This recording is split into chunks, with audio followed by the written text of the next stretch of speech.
sa Development Communication Department ug siya karon ang atong Information Officer 3 sa Securities and Exchange Commission sa Cagayan de Oro City Extension Office and covered nila ang Region 10 and Region 13.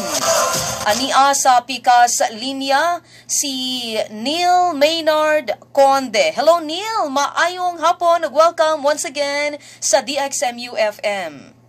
Hello, Ma'am Elge. Og maayong hapon. It's nice to be back, kay sa karon ibalik ko balik ani DXMU FM so gimingaw jud kog storya diri sa kahanginan. So, thank you so much Yes. ani nga opportunity nga maka-chance nga makapahibalo po mi sa katawhan nato regarding sa SEC updates. Yes, sige.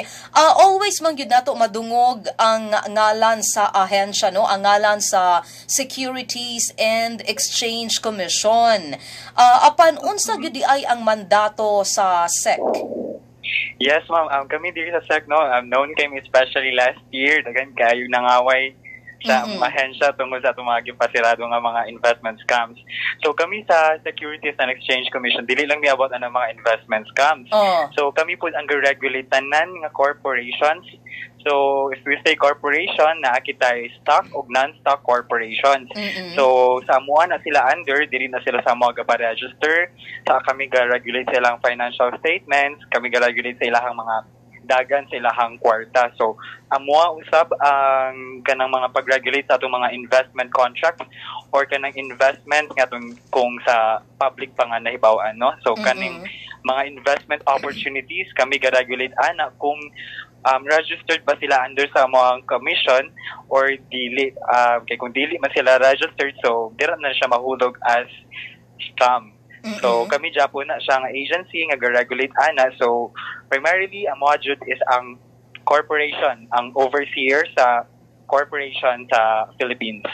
So, Ayan. over 600,000 ka-corporations under na siya sa mo. So, for Region 10 and 13, ubay-ubay po datong mga corporations diri nga gina-regulate na mo sa Cagayan de Oro. Stocks and non-stocks corporations, unsa man ni example ani nila, Neil? Yes, for the stock corporations, mo ni siya itong mga corporations nga ga-earn or na profit. So, daghan sila mga, if I have to mention some, it could be ang Coca-Cola Company, kanang mga San Miguel Company. So, mga big corporations, mo na silang stock corporations. So, kana silang corporations, allowed na sila magbaligya og shares. So, allowed na sila magbaligya sa public. Pwede na ito paliton ilang stocks. So, mo na sila ito ang stock corporation. For the non-stock corporations, mo ni siya itong mga walay gina-earn or dili ka profit, dili siya profit-based organizations. So, it could be a religious organization, an institution, educational institution, or other corporate or other non-profit organizations nga ni Japon siya magpa-regulate sa SEC. Okay, sige. Thank you kaayo, Neil. Unsa may mga kalambuan karon diha sa ato ang ahensya? Yes, so far no sa ato ang amid aning COVID-19 pandemic, at daghan Japon kita mga advisories alang aning mga investment scams. So ubay-ubay jud ang reports nga dadawat sa komisyon regarding sa mga ga-operate nga mga investment scams nga naa sa ato ang nasud karon. So siguro nisabay ni sila sa pandemic kay tuod dili sila ma-regulate sa SEC, pero nagapadayon Japon mi og investigate ani atong mga entities nga gahatag or gapamaligya og mga investment contracts sa public nga dili registered sa SEC. So ubay-ubay atong report. So among ginaawhag ang tanan nga dili ta magpataka og deal og mga investment opportunities, especially nga daghan kayo tagtayong sa Facebook ug sa social media. So far dira ra ba jud na sila ga full time invite anang mga Facebook pages nila. So ang pingta sa atong pag-deal sa atong mga kwarta aron dili mabutang sa dili maayong mga entities. Okay. Sige. Tungod kay, di ba, mao man gyud ni karon tanan nga mga ahensya naa magyoy role sa pakigbatok sa COVID-19, naa magyoy role kung unsa ilang maikatabang sa mga katawhan aron nga kaning matabangan sila ilabi na kato mga apektado sa COVID-19, mga nawad-an og trabaho, mga ingon ni ana. Ang atong SEC unsa po igi ka share sa ato ang government? Yes, ma'am. Actually, 2 weeks ago or 3 weeks, ang commission nag-donate around 2 billion pesos para sa ato ang pag-fight aning COVID-19 pandemic. And then, aside sa financial assistance na atong gihahatag sa government, kita po nag-implementar aning 30-day grace period, mandatory 30-day grace period, alang sa itong mga borrowers nga dili sa sila pabayron silang utang amid aning pandemic crisis. So, nagasuporta ang ato ang Republic Act number 11469 or Bayanihan to Heal as One Act. Under na siya sa itong Section 4AA, kung i-implement na to ang mandatory grace period for all loans with principal and or interest nga nahulog sa enhanced community quarantine ang due date. So, kami po ang nagapadagan ana nga mag-encourage sa atong financing o lending companies nga dili sa maningil sa ilahang mga borrowers tungod ani ang atong ginatubang nga krisis.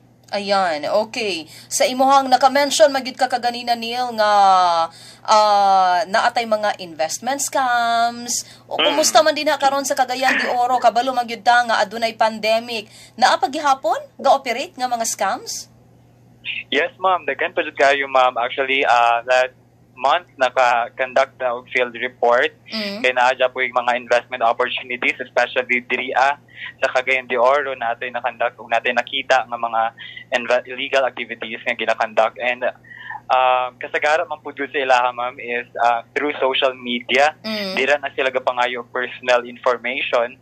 So, makakuha dyan mo sila kwarta sa public through social media. So, mag-amping among yung gina-encourage ang tanan. O pwede po sila mag-visit sa among website, www.sec.gov.ph. Na dito ang atong mga advisories. Pwede na ito makita kung base ng atong gina-deal karon nga investment opportunity na din siya advisory gikan sa commission. So, most probably beware na dyan sa atong mga investments kay ang padayon na siya kung pinaka-worst nga scenario, ipa-cease and desist order naman na siya sa commission. So, ma-thank you ang ato ang kwarta kay ipasirado naman dyan lang operations. Ayan, okay. Unsaon pag-identify, so sad no? Pero unsaon pag-identify nga ang usa ka entity, scam di ay na siya. But before that, Neil, naaday ko ipang-acknowledge no, kay naay mga nagpa-regard sa imo diri na naka-go live man ta sa DXMUFM nato nga Facebook account. Hello di ay to Grant Mejorada Amoncio. Shout out daw, Neil. Oo, gikan kang Grant. And si Aya Villarta of Hong Kong, si Jane Ilimanco of United States of America sa Fresno, California, si Lion Tiger, Richard Ricardo si Sir Daryl, regards daw kuno siya kang Ma'am Tata Labaho nga naminaw karon sa ato ang program. Also to Ma'am Marbeth Aringay. Nako, atong mga magtutudlo diri sa Central Mindanao University. Naka-view sila karon, Neil, sa ato ang interview. Sige. Hello, shout out po good sa tanan. Yeah, oo. I know nga naminaw sila karon ang ato ang mga magtutudlo po diri sa atong universidad. Naka-tune in. Basta imong mga magtutudlo pod, Neil, naka-tune in pod sila karon. Oo. Sa atong DevCom family, hello. Yes. Oo. Dugay-dugay na po jud ko wala ka visit nila, especially sa previous akong workplace ano. Yeah. Okay, atong balikan si Neil no kay kanang daghan pod og gusto niya nga i-clarify kanato, gusto niyang i-discuss kanato kabahin sa kaning mga investment scams og investment opportunities. Neil, nagpa-regards pod si Chino Onting. Ingon siya, "What's up, Neil? Proud mi nimo." Mga fans, hello, salamat kayo. Oo, si Chino, mga ka-devs. Mahuman ni atong pandemic, so makita-kita na tatanan. Yeah. Gatita na ako dila sa Bukidnon balik. Oo. Sige, Neil, atong balikan ni. Unsaon pag-identify? Halimbawa, like kamo sa SEC, unsaon niya pag-identify nga ang usa ka entity is scam na siya. Unya kami nga mga like mga ordinaryo nga mga katawhan no, unsaon mo pag-identify nga ang usa di ka entity scam na din na siya kay basin bag mo engagement investment unya scam man di ay ito. Unsa man na mo pag-identify karon niya? Very nice question, ma'am, no. So actually ato ang commission karon nang ni sila nagpadagan aning investor education program kung ahami mga communication team na belong. So first time ni nila nga nagkahatag or naay information officers. So challenge ni sa mga information officers nga mag-educate sa general public kung unsa ba ning investment scams. And one sa mong strategies is pag inform sa public through media rounds or media relations. So through like this, radio interviews. So pwede na mo educate the general public kung unsa ba jud ni investment scam. So going back to the question, so unsa man nato pag-identify or red flags aning usa ka investment scam. So diri sa among commission, actually registered man na sila tanan, monitored. So pwede nga nagpa-register na sila as a corporation. So registered sila as corporation, so legal sila. However, kung mugawas na sila sa corporate sa commission, and then sila pag-operate na dyan mismo, gapamaligyan na sila investment. So dito na din sila nahimong illegal. Since kung mag-deal kag investments or magbaligya kag investment, you need to have the secondary license or ikaduha nga lisensya, dili lang katong primary. Kay mao man na usually ang ginabuhat sa tong investment scammers. Ginapakita nila tong primary registration color green. So, makaingon din ang mga tao nga, registered sa SAC, so pwede ko mong bundak diri o kwarta kay legit siya. So, no, kung ang anay lang ginapakita lang, that's not enough. So, we need the secondary license nga mag-solicit sila, magbaligya, o mag-collect og investment sa general public. So, color yellow na siya nga certification. So kung kita na ay mga ka-invite nato pag-invest ani nga usa ka entity, atong i-make sure nga naa sila secondary license gikan sa commission para allowed sila actually baligya og investments.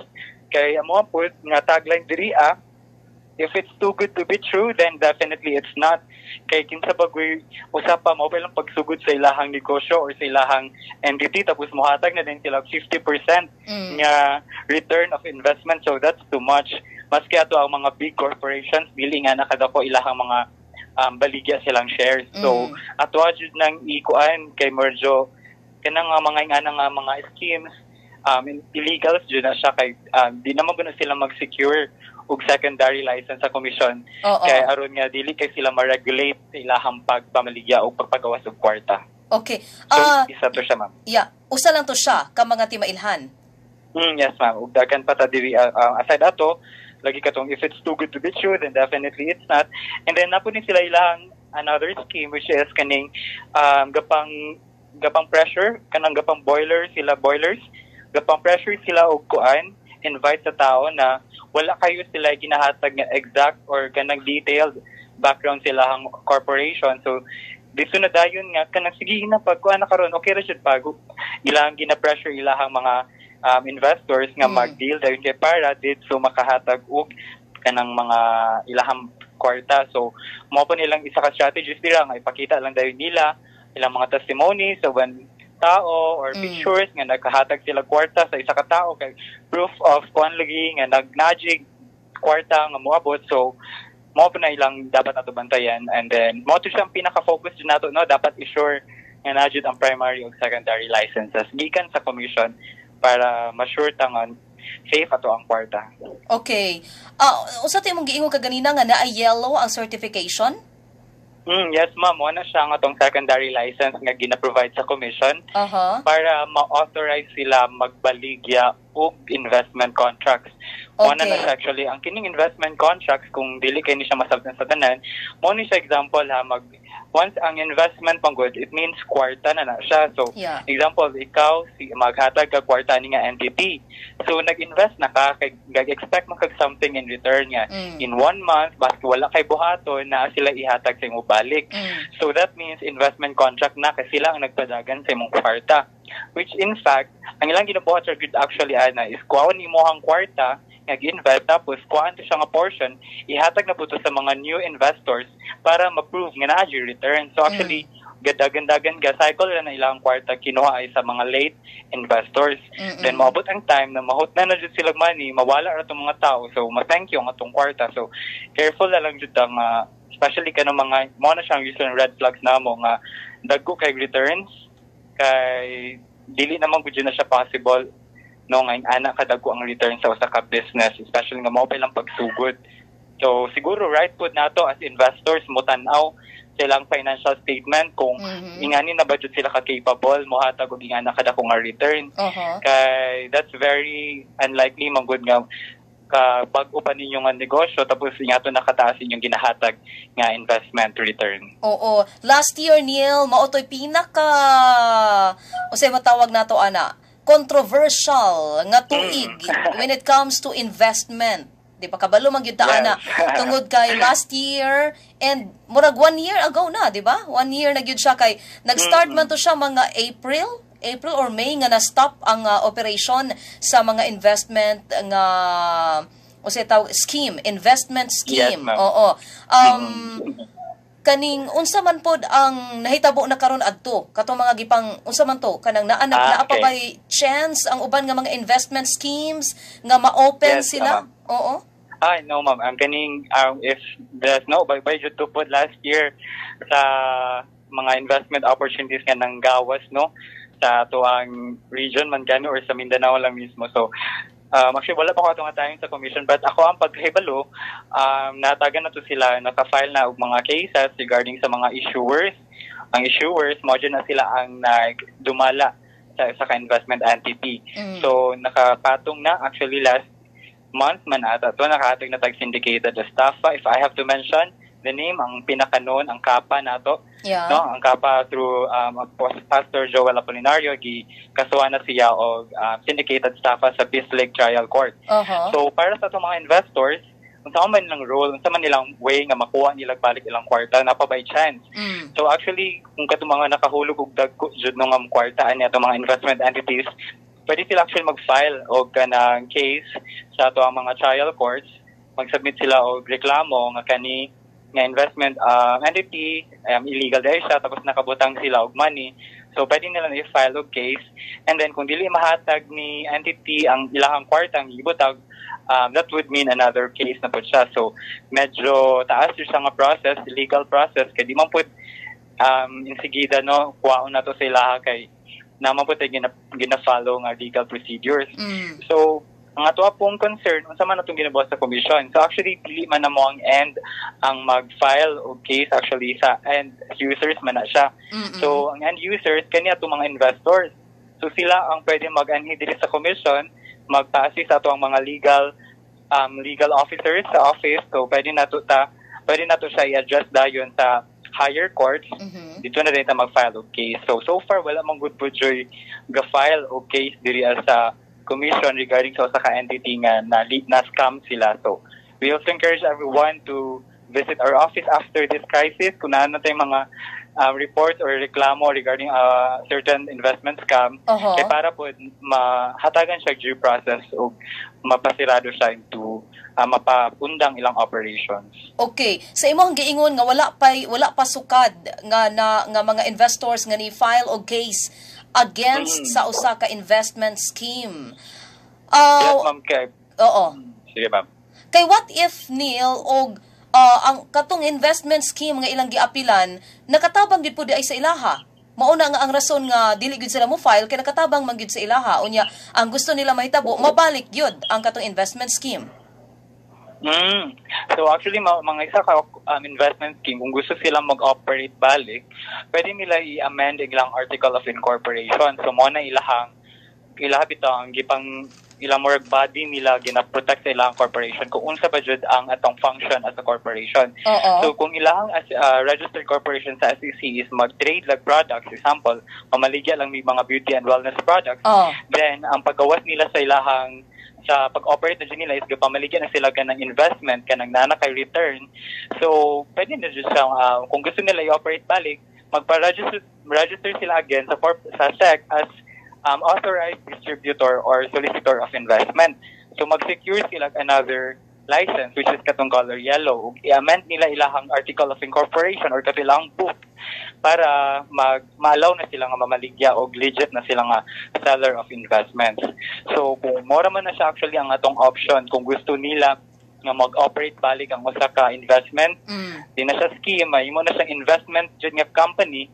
So, mo na to ipa-amend na to atong mga issuers or atong mga nagdumala ana nga investment entity magbaguhon ang terms nila sa ilahang corporation nga allowed na sila magbaligya sa ilahang investment or silang shares.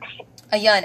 Kung halimbawa usa ka ordinaryo nga tao unya gusto ka mag-invest, naa magud na sila ginapakita magud nga o kani legit gud mi ha, naa gid mi mga certificates, naa gid mi mga kuan dinhi mga business permit nga naa gid sa ilahang office. Unsay ti mailhan nga makita nimo nga legit ni siya nga investment scheme gud niya? Katong yellow, usa to katong yellow certificate? Yes, ma'am. Secondary color adto. Sa color, secondary, secondary license ang tawag nato ato ma'am. Allowed na siya mag-solicit o maghatag or magbaligya og investment contract sa public. So, ang kasagara man good ma'am, katulad yung color green, ilang ginapakita, katong primary. So, kung primary lang man good ka ang registered corporation, di man ka allowed magbaligya og mga contract or investment opportunity sa public. So, kung corporation mo, trading lang siya mo, dili mo pwede mag-adto sa public para mamaligya o kuan investment. Okay. Alright. Sige. So, kung atong mga naminaw karon na mo'y mga pangutana about investment, naaba mo'y mga naka-engage ba mo ani sa last year na investment schemes? Sige, Neil, ato tong ipadayon.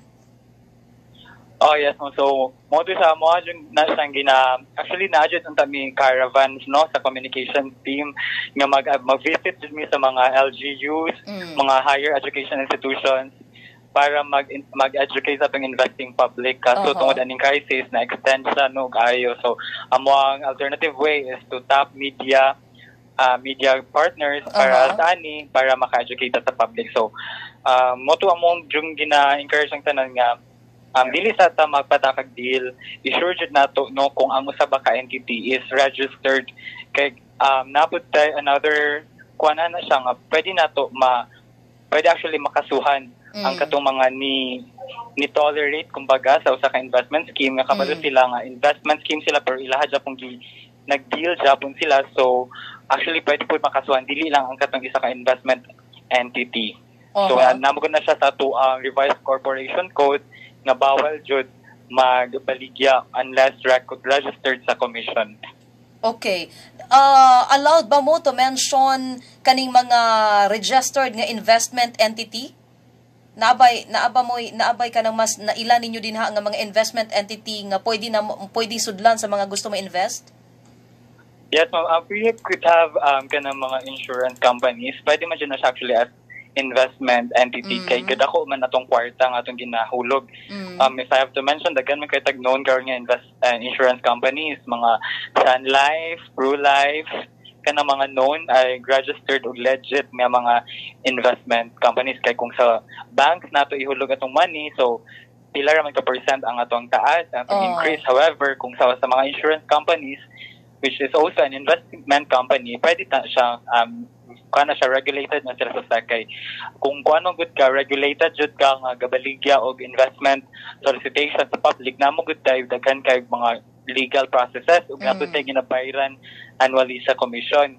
So mo na siya usually ang kini mga investment camp, dili na sila mukuha atong secondary license kay taas kay to siya nga process before ka mahimong license nga entity nga maghatag og magbaligya og mga investment sa public. So primary license ang usually lang ginakuha diri para inon sila nga legit, plus supportahan po din nila DTI, BIR o kanang sa mga city or municipal nga mga permits, then feeling nato legit na jud siya no. So di pud na nato siya isettle atong mind dira nga legit ang usa ka entity tungod lang ana nga mga legalities nilang ginapakita. Ayan. Okay. So, meaning katong mga naundang last time, mga illegitimate gito sila katong last year nga mga napastop. Yes, murag ana jud kay nga tuang commission dili mo po na sila magpatakag dasmag na lang kini illegal. So na jud thorough nga investigations kung unsa ba jud nilang gina-deal, unsa ba jud ni sila kana investment scam ba jud ni or dili kay of course against it will be used against us naman po sa commission kung pataka ra mig advice dira nga unsa ka entity illegal di when in fact ga-follow din sila sa legal procedures sa commission. Okay. Ayan, naamagoy mga istorya nga paano naging illegal ang isang investment scheme na nakatabang man siya sa mga tao. Usa man po din yung oo. Yes, ma'am. Kaya actually, ma'am, as much as we would like them to operate, no, kaya of course, kanang dagan jud actually until now ang gapangaway sa commission tungod kay gipasirado ang mga investment scams kay dili mong good jud siya legal. So if ignorance of the law excuses no one baya jud, so namang gud jud tay ga-protect nga law na kung dili ka registered bisan pag dako siya tabang sa public pero naman tay gina-follow nga mga balaod. So ato jud tong ipadayon o kuan file o case kung necessary para mapasirado sila kay naman sila gi-violate nga mga laws nato nga dapat gi-regulate sila, and as a commission nga gi-regulate pud sa ilaha. So amo jud ng function nga investigahan sila o hatagag order nga ipasirado eventually kung dagan na jud proofs nga illegal ang usa ka entity. So that no for others kay karon man good ang atuang plano or atong gusto is easy money scheme. Yeah. So pinaspasay o padako sa kwarta padaghan. So katong ang uban nakabawi, ang uban po grabe jud ang loss. So unfortunately namang good laws nga ga-protect o kanang regulate aning matong mga corporations. So dili jud nato sila pwede allow nga mag-operate nga dili sila licensed o registered sa commission mo na nga mapasirado jud sila. Okay. Karon nga naay pandemic labi na diha sa Cagayan de Oro kanaa nay mga nag-positive no sa COVID-19. Unsa man po'y pamaagi ninyo diha sa pag-cater sa inyong mga clients or customers sa opisina sa SEC? Yes, actually go-operate po Japan ang SEC Cagayan de Oro Extension Office. The last office standing sa Philippines. Kaya ang uban nga extension offices nagsirado na jud sila. Really? Pero kami diri sa Cagayan de Oro operate Japan me. Padayon Japan ta sa tungkuan. Open me from 9 a.m. until 3 p.m. Monday to Friday due to our skeletal system. So, a skeletal framework. So, naatay changes sa atong operations, time operations. Pero gadawat Japan may clients. Pero ang amo yung primary untang kuan jud gusto is dili sa mi magdawat og clients kay especially natay travel restrictions o dili po kay nato sila i-expose sa public. So gina-encourage na mong mga clients nga via email lang sa sila mag-submit sila mga reports sa mga deadlines amo pong gipang i-extend. So namon ni mga measures namong para atong ma-follow ang mga precautions nga gin-implement atong government nga dili sa ang social distancing measures nato gina-follow jud na nato and exposure sa public side. Pero so far naman dyan po yung mga, siguro mga taga-Cagayan lang, nga gaanhian diri sa office, gabayad, o ga-register as a corporation. So, gapadayon na dyan po nagdawat kung naaman. Okay. Usa to nga email address nga pwede nila sendan? Or naaba mo'y hotline, mobile number nga pwede natong tawagan in case nga naay mga pangutana, naay mga gusto nga clarifications sa atong mga katawhan? Yes, ma'am. For sa Cagayan de Oro Extension Office na pwede may matawagan sa local 088-857-4325. So mga na siya mong landline from Monday to Friday 9 a.m. to 3 p.m. Accommodate me calls. So sa katunay mga taga-Lagyo nga na mga concerns nga gusto nila matubag dayon, so pwede nita manawag ang telephone number. And pwede po sa 0945-708-8317. Gadawat Japon og calls as information officer. Ako yung mutubag sa inyong concerns regarding sa commission. So open Japon ko, no, hotline Japon ni akong number from Monday to Friday. Actually na po weekends gapanawag pero okay Japon, go lang Japon ta kay for the good of people man. Wow. So, okay, open the shop sa emails na po, pwede ta mag-send sa seccdo@gmail.com. So, pwede siya tanan? seccdo@gmail.com. Yes, ma'am. Sec Cagayan de Oro Extension Office. Okay. So, seccdo@gmail.com. Okay. So, pwede po na siya. And for our stock and non-stock corporations, atong mga corporations nga registered, pwede sila mag-submit sila mga documents sa reports_cdo@sec.gov.ph. Again, reports_cdo@sec.gov.ph. So dito na mo ginapasubmit ilang mga annual financial statement, ilang mga and other documents nga needed para ma-renew sila as a corporation. Oo. Nabo mo Facebook? Yes, ma'am, nabo tayo Facebook actually. Pero ang monitor is ang taga-head office. National. So, Securities and Exchange Commission Philippines. Pwede na to siya i-search. Moderators man Japon may mga information officers. So, kung na may questions nga, in Bisaya, matubag na Japon na namo siya. Since kami man tanan information officers, ginapa-operate sa Facebook page. Okay, unsa to siya again? Securities Exchange Commission Philippines. Securities and Exchange Commission Philippines. Okay. Yes, ma'am. So isa na siya ka-page ang ga-regulate sa ato ang Facebook concerns. Ayan. Alright. So, medyo ubay-ubay ang ato ang nahisgutan karon. Once again, katong inyuhang 30-day nga mandatory grace period sa mga loans. Halimbawa, applicable ni siya tanan? Ma-public o ma-private nga mga entities nga nautangan sa usa ka tawo? Yes, ma'am. Mo na siya ato, gidirect yun na siya sa atong president nga hatagan og mandatory grace period. So, with regards medyo controversial din siya to ato ni patasan og top. Kasi wala na tay time, ma'am. So, it's okay. Topic, pero sige. Ang para sa mandatory grace period, for example, nangutang ka atong February 15. So, most probably mag-end imuhang utang ay mo mag-due ka sa March 15. And then, ang atong ECQ nag-start og March 17. Yeah. So, covered ba ka? So, yes, covered Japon siya. So, ang imuhang bayran is March 15 man ka-due. Actually, imuhang bayran dapat karong April 15. Since nag-extend ang ECQ until April 30, so, extend na po May 15. So, kung nag-extend na po signod, natin news, di ba? Nag-extend May 15, May 15. So, after sa last day sa ECQ, 15 days after. Magbayad na kasi mong loan. So, at least na grace period, no? Nga 15 days after.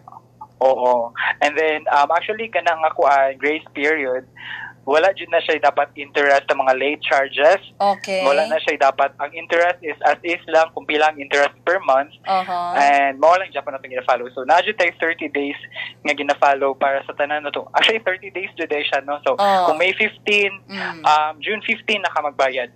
Okay. 30 days dyan siya. Ako yung clarify.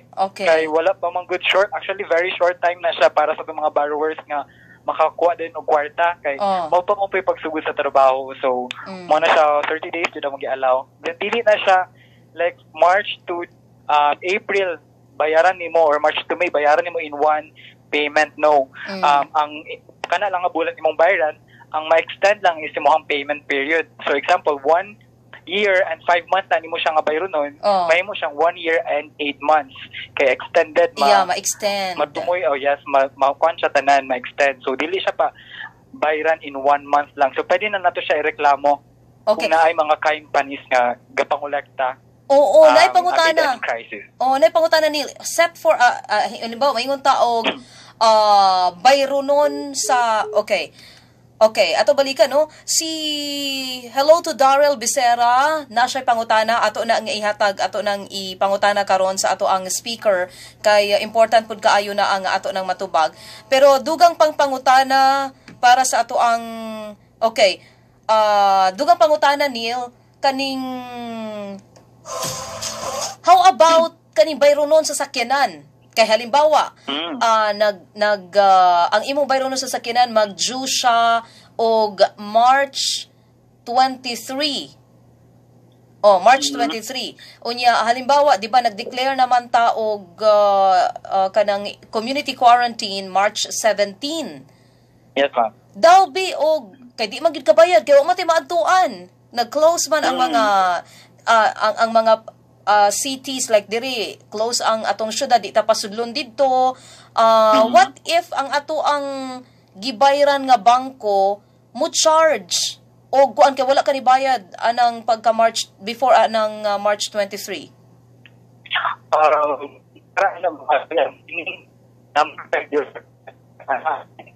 Okay. Neil, medyo ga-fluctuate ang imo signal, no? Pwede mo tawag again para nga... Okay, medyo ga-fluctuate. Okay. Ato balikan si Neil. Hello di ay to Ayan Nicosha of Bukidnon State University nga naka-view karon live. Also to Gwenny Elbambo Bernaldez. Hello to Darrell Becerra, to Beverly Pajaron Montero, and Lando Galiano, to Jevi Pokita. Og sa tanan nga mga naminaw karon, Jackie Abesta, maayong pagpaminaw. Okay, atong balikan to. Katong question ka ganina Neil nga what if dili siya makabayad on time, nilapas na dayon, wa pa gid siya kabayad until now, what if ingon ana unya pag abot halimbawa mag-end na ang quarantine unya pwede na ta makabiyahe, so nagbayad na lugar ka daw bi kung ang bangko nga imong gibayaran is naningil sa imuha og kanang charges kay wala ka nakabayad on time.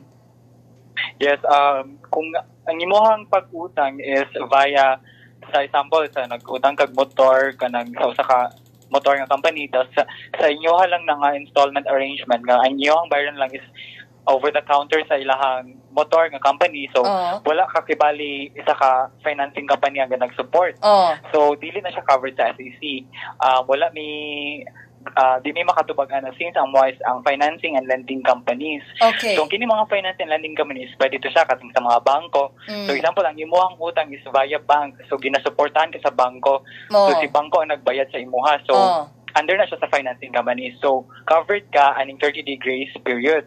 So, dili siya po na siya patungan og interest. Walay charges, walay late charges, wala tanan kay ang follow lang jud ta sa monthly interest ng jud nimong i-follow, wala interest sa interest, ana kibali siya. So kung naaman pwede ta mag-file og case ay mag-file og complaint regarding aning mga financing og lending companies nga gapatong japog og interest, or worst case is sige japog pangolekta og bayad.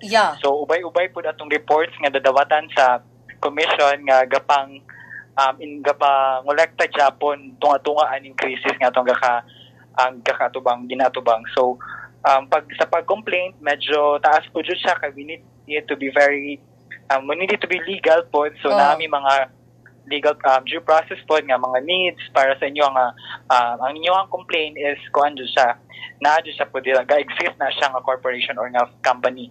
So pwede ta mo visit sa atong website sa sec.gov.ph.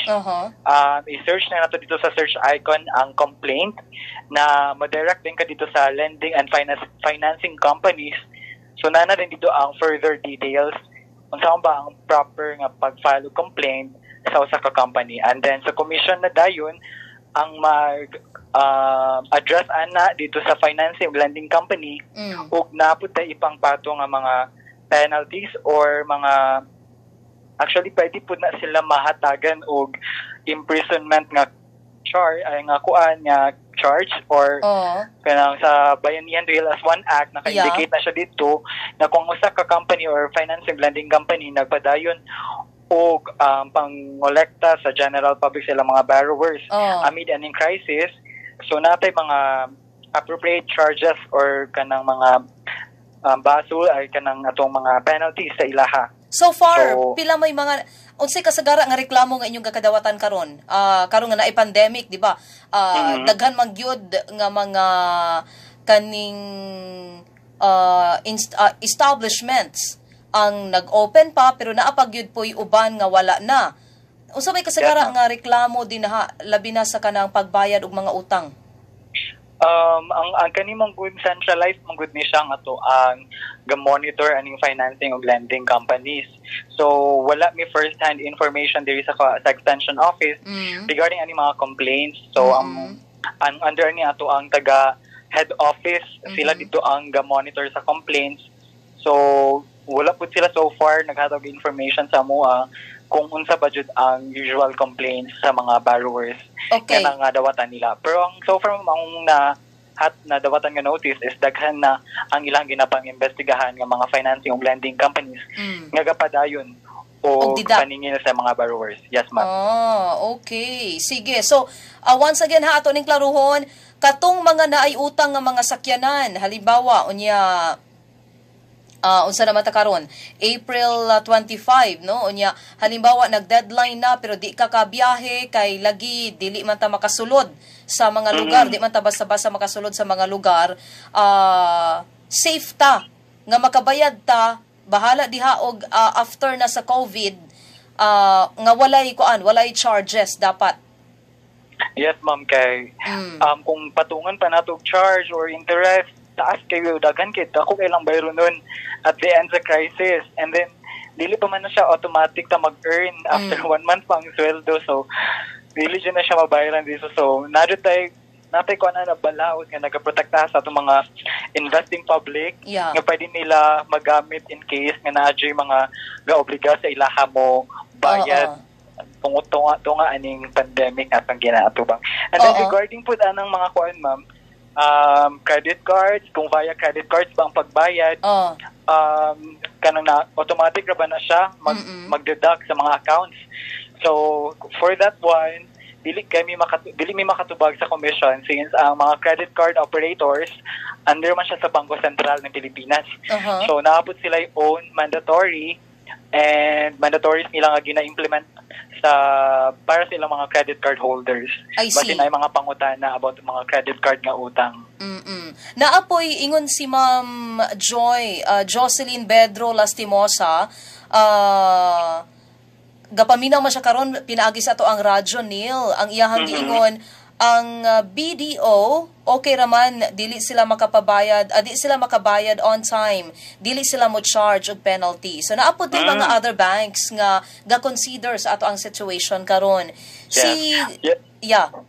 Katumay napod ni pag walang na-receive nga notice from the head office nga na-adjud po yung mga bangko nga ga-follow man po doon sila. O ga-implement po sila gilang own nga mandatory may mga implementation silang memorandum circulars regarding aning ato ang pandemic crisis ug pagbayad silang mga utang. So good news na siya nga si BDO wala na siya bayad o wala siya ga-charge o penalty. Ayan. And hello daw, nagpa-regard si Oasia Glendale Aklo, naka-view siya karon live. Si Gwenny Ilbambo Bernaldez, go Neil, go daw Neil. And hello Gwen and Oasia pa. Naman Oasia. Si Oasia, si Gwenny, si Grant, si Kuya Grant, utangan to ko na kay Kuya Grant. na siya gipa-monitor sa ako ang ilahang organization. I see. All right. Mag-PM ra ko. And si Kagawad June Abelio is also listening right now. Si Sir Awi Ambasa, si Ma'am Luzelle Salpid Masukol ang atong HRMO sa LGU Maramag, si Aya Nicosha of Bukidnon State University, si nay pangutana dinhi gikan ka Sir Darrell Becerra, unsaon pag-process for one person corporation? Good news. Yes, kanang one person corporation mo na siyang pinakabago nga gina-offer sa Securities and Exchange Commission. Since before naman jud tay minimum number of corporators or incorporators. So karon allowed na ang one person corporation. And for that question, ma'am, gidawat ni o kanang application via online since napayuban nga ga-apply pero na sila sa layo, di sila na travel restriction. So ato i-visit ang Facebook page sa SEC namin dito infographics regarding about saan pag-apply sa one-person corporation. And for Cagayan de Oro areas, pwede ta mo ni diri sa commission namo sa extension office, nami diri sa Thomas Acov Barangay Makasandig, Cagayan de Oro City. So ga-accept jabon ni og mga applications for one-person corporation. So for others, na pwede ta gadawat na fill out online application, especially this time of crisis. Ayan, okay. Neil, I know nga medyo taas-taas na gid ang ako ang mga napangutana sa imuha. Imuha na lang siguro nga parting statement, mga pahimangno sa atong mga tigpaminaw karon. Yes, and once again, thank you so much DXMU-FM sa grabe nga suporta about ang mga advocacies sa pag-educate aning public. So puhon mahuman ni ang crisis unta makabisita mi dira sa CMU o maka-conduct mig investor education program kay nadyo na siya sa ako ang lista pod. Dili pwede kalimtan ang alma mater sa amo ang hatagan aning mga amo ang caravan or campaign na mo regarding sa good investments. So puhon mo bisita mi sa CMU heads up there sa atong mga estudyante nga gusto maminaw regarding about ani ato ang good investment. So once again ma'am, thank you kaayo sa time and opportunity nga dungog mi diri sa kahanginan sa DXMU FM. Sa tanan nga naminaw aning DXMU FM karon. Salamat kaayo. Neil, na po kay pangutana di ay sa dili pa. Yes, kinsay inyong head or director bay tawag ninyo din ha or manager o sa SEC? Si ato ang director ma'am, si Attorney Renato Egipto. Siya ang ato ang director diri sa Extension Office. I see, Sa Cagayan alright. de Oro. Okay, Yes, ayan. Sige. So, meaning, wala ka nakauli kay taga Bukidnon man si Neil, taga Pangantukan, di ba Neil? Na-lock dyan diri ma'am. So, meaning, naara ka diya sa Cagayan de Oro. Okay. Yes, gimingaw nag-uli sa Bukidnon. Oo, kaya di makakasulod din unfortunately. Unless ma-PUI. Okay. Sige, Neil, salamat kaayo. God bless you din sa Cagayan de Oro City. Yes, ma'am. Thank you so much. Sa sunod na po nga higayon, ma'am, nga makauban Yes. ka sa kahanginan, ma'am Elsh. Yes, okay. So, mao ka to higala, no? Ang ato ang Information Officer 3 sa Securities and Exchange Commission sa Cagayan de Oro City Extension Office, si Neil Maynard Conde. O sa ato ang mga graduates diri sa Development Communication diri sa Central Mindanao University. Sa atong mga naminaw karon, salamat kaayo kay Ma'am Joy Lastimosa dinha sa Dulugon. Ma'am Joy, amping permi.